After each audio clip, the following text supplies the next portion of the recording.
Hello friends, तो कैसे हैं आप लोग। आपका स्वागत है हमारे सीएसएस ट्रेनिंग सेशन में।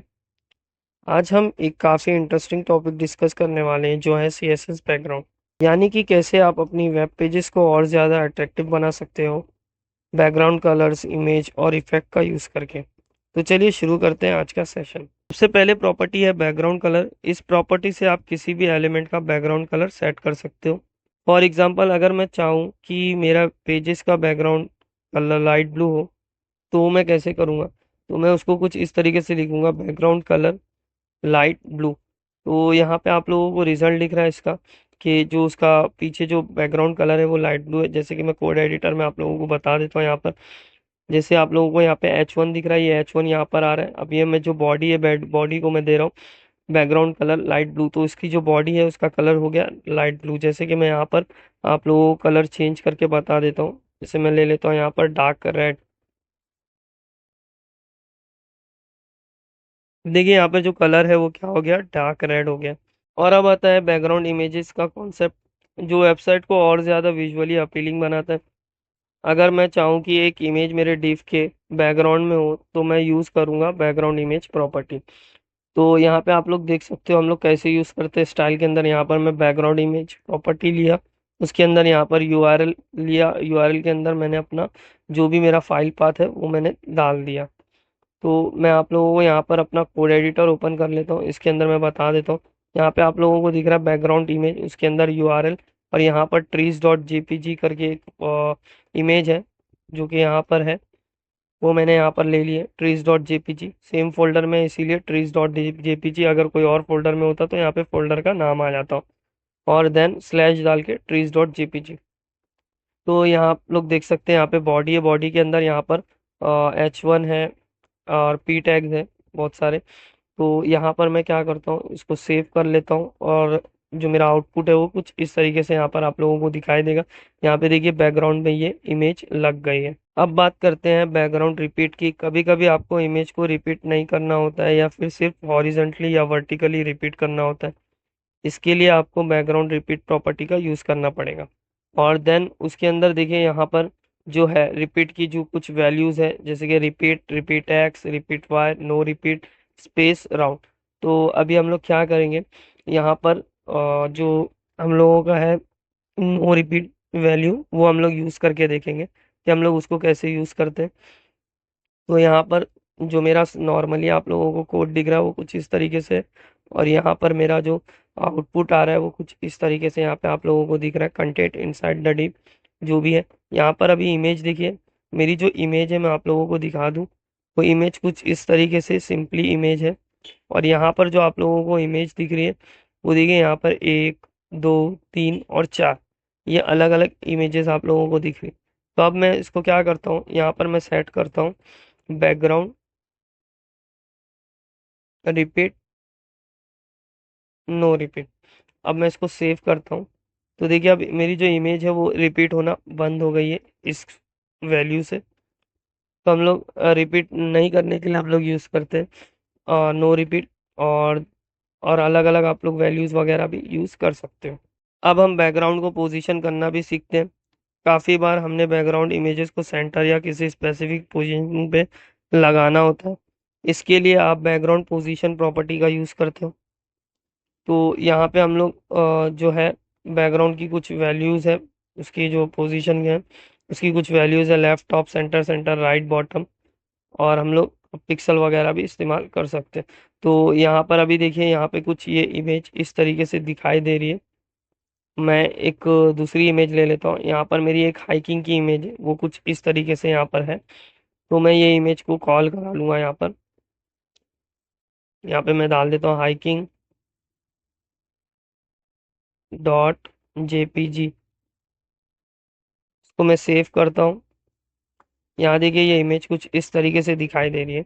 यहाँ पे आप लोगों को कुछ नीचे साइड वगैरह में नहीं दिखाई दे रहा। अब मैं इसको क्या करता हूँ, ये नॉर्मली जो है वो जो इसका पोजीशन है वो लेफ्ट टॉप पे है।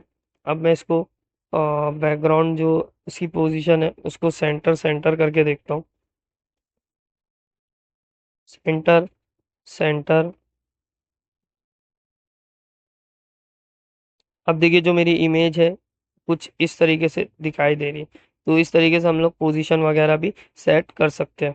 नेक्स्ट है बैकग्राउंड साइज प्रॉपर्टी। इससे आप इमेज को रिसाइज कर सकते हो ताकि वो पूरे एलिमेंट को कवर करते हैं या कंटेन करे। तो हम लोग यहाँ पर अभी देखेंगे जैसे कि इसके अंदर दो वैल्यूज है, कवर और कंटेंट। तो अभी हम लोग इसको एग्जाम्पल के जरिए देखेंगे। यहाँ पे मैं सिंपली क्या करता हूँ, एक वापस से छोटी इमेज ले लेता हूँ। जैसे कि मैं ट्रीज वाली ले लेता हूँ इमेज छोटी, ट्रीज डॉट जेपीजी। अभी जो मेरी इमेज है कुछ इस तरीके से यहाँ पर सेंटर सेंटर में दिखाई दे रही है। अब मैं इसको कमेंट कर देता हूँ या इसको हटा देता हूँ मैं यहाँ से। अब मैं सिंपली इसको सेव करता हूँ। देखिए मेरी इमेज कुछ इस तरीके से यहाँ पर दिखाई दे रही है। अब मैं क्या करूँगा, बैकग्राउंड साइज प्रॉपर्टी का यूज़ करूँगा और मैं इसको कर दूंगा कवर। अब देखिए मेरी जो इमेज है वो पूरी पूरी विड्थ ले रही है और जितनी हाइट है डीप की उतनी पूरी हाइट ले रही है, ये कवर है। अभी मैं कंटेंट करूंगा तो देखिए क्या होएगा। अब मैं सिर्फ और सिर्फ कंटेंट डालूंगा तो इमेज जितनी है उतना ही सिर्फ वो लेगी और नीचे से वो पूरा जितना भी आ रहा है उसका वो कवर करेगी। देखिए यहाँ पर कंटेंट में देखिए यहाँ पे नहीं आ रहा है, यहाँ तक ही आ रही है जितनी मेरी इमेज की विड्थ है उस हिसाब से उसने लिए। कवर में ये क्या करेगा, पूरा कवर कर लेगा। तो इस तरीके से हम लोग साइज वगैरह डिफाइन कर सकते हैं इसके अंदर। अब हम लोग आते हैं बैकग्राउंड अटैचमेंट पे। इस प्रॉपर्टी से आप डिसाइड कर सकते हो कि आपका बैकग्राउंड स्क्रॉल के साथ मूव करे या फिक्स रहे। तो अभी मैं क्या करता हूँ, यहाँ पे सिंपली जो एग्जांपल है उसमें मैं आ जाता हूँ और यहाँ पर मैं थोड़ा सा और कंटेंट बढ़ा लेता हूँ। जैसे कि मैं यहाँ से H1 और कॉपी करता हूँ और यहाँ पर मैं पेस्ट कर देता हूँ। अभी देखिए ये स्क्रॉल हो रही है, ठीक है इमेज। अभी यहाँ पे आप लोगों को नीचे साइड नहीं दिख रही, ठीक है। ये मेरी जो इमेज है वो स्क्रॉल हो रही है। देखिए प्रॉपर ये इमेज के बाद का अब यहाँ पे इतना हिस्सा छूट रहा है इसका। अब मैं क्या करूँगा यहाँ पर, अब जो बैकग्राउंड की जो अटैचमेंट है उसको मैं कैसा रखूँगा, ये स्क्रॉलेबल है, बाय डिफॉल्ट ये स्क्रॉलेबल है। अब मैं क्या करूँगा यहाँ पे बैकग्राउंड अटैचमेंट में इसको फिक्स कर देता हूँ। तो अभी देखिए क्या होएगा, अभी देखिए ये फिक्स हो गई इमेज। देखिए मैं स्क्रॉल कर रहा हूँ, ये स्क्रॉल हो रही है लेकिन इमेज अपनी जगह पे फिक्स है। तो इस तरीके से हम लोग इसके अंदर फिक्स इसकी पोजीशन जो है, अटैचमेंट जो है उसको हम लोग क्या कर सकते हैं, फिक्स कर सकते हैं। अब हम लोग आते हैं शॉर्ट हैंड प्रॉपर्टी पे। तो जितनी भी हम लोगों ने ऊपर प्रॉपर्टीज वगैरह यूज़ की है उसको हम लोग एक लाइन में भी यूज़ कर सकते हैं। जैसे कि शॉर्ट हैंड तरीका है उसका, एक लाइन में हम लोग लिख सकते हैं उसको। जैसे कि यहाँ पे आप लोगों को दिख रहा है बैकग्राउंड दिया है, यूआरएल लिया है example dot JPG, no repeat, center, cover और फिक्स। यहाँ पे जो सबसे पहले ले रहा है वो फाइल का जो पाथ है वो ले रहा है। नो रिपीट मतलब कि वो रिपीट नहीं होगा। सेंटर और कवर जो आप लोगों को यहाँ पे दिख रहा है, ये सेंटर क्या कर रहा है, ये पोजीशन बता रहा है। जो कवर है ये साइज बता रहा है और ये जो फिक्स है ये आपकी अटैचमेंट वाली प्रॉपर्टी का यहाँ पे यूज हो रहा है।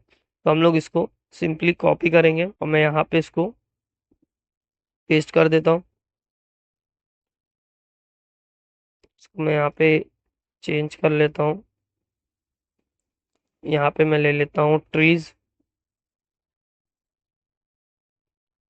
तो यहाँ पे देखिए ये कुछ इस तरीके से दिखाई दे रही है। तो दोस्तों ये थी CSS बैकग्राउंड की छोटी सी जर्नी। अब आप बैकग्राउंड कलर्स, इमेज, साइज और पोजीशन इजीली हैंडल कर सकते हो। ये प्रॉपर्टीज आपको अपने वेब पेजेस को और सुंदर बनाने में मदद करेगी।